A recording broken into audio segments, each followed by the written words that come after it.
श्री स्वामी समर्थ.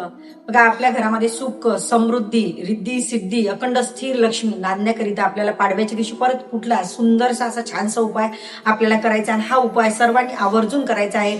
पाडव्याला जेवढे काही मी उपाय सांगितले ते सगळे उपाय आपल्याला करायचे आहे. मग आपल्याला या उपायाकरता कुठल्या कुठल्या वस्तू लागते ते हा व्हिडिओ व्यवस्थित ऐकायचा आहे.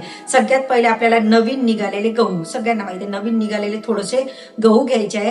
त्याच्यामध्ये नागकेशर ऍड करायचं आहे. नागकेशर केल्याच्या नंतर त्याच्यामध्ये पांढरी मोहरी, पांढरी म्हणजे पिवळ्या रंग असते त्याचा, पण त्याला म्हणताना आपण पांढरी मोहरी असं म्हणतो. ती पांढरी मोहरी त्याच्यामध्ये ऍड करायची आहे. त्याच्यामध्ये एक कवळी घ्यायची आहे, एक गोमती चक्र घ्यायचं आहे आणि एक तांब्याच्या पादुकांचा जोड घ्यायचा आहे आणि एक तांब्याचा थोडासा तुकडा घ्यायचा आहे. ह्या सगळ्या वस्तू घेतल्याच्या नंतर या वस्तूंवरती आपल्याला लक्ष्मीकारक सगळ्या सेवा म्हणायचं आहे. म्हणजे श्री सूक्त म्हणायचं, लक्ष्मी गायत्री मंत्र, विष्णू गायत्री मंत्र, कुबेर मंत्र आणि कमलात्मक मंत्र, ह्या मंत्रांच्या माळी करायच्या आहे. सगळं झाल्याच्या नंतर ह्या सगळ्या आपण म्हटल्याच्या नंतर आपल्याला काय करायचं आहे, हे जेवढं काही साहित्य आहे हे आपल्याला पिवळ्या रंगाची याची एक पोटली तयार करायची, पिशवी तयार करायची आहे आणि त्याला बांधून घ्यायचं. व्यवस्थित बांधल्याच्या नंतर आपल्याला स्वयंपाक खोलीच्या वर हा जो उपाय मी सांगितलेला आहे तो आपल्याला बांधायचा आहे. अतिशय प्रभावशाली उपाय. आणि जर एखाद्या महिलाची काही अडचण असली किंवा त्या दिवशी तुमचं शक्य होत नसलं तर कुठलाही एखादा बुधवार पाहून जर हा उपाय केला तुम्ही तरी चालेल. व्हिडिओज आवडल्यास लाईक करा, शेअर करा आणि कमेंट बॉक्समध्ये श्री स्वामी समर्थ लिहायला विसरू नका. श्री स्वामी समर्थ.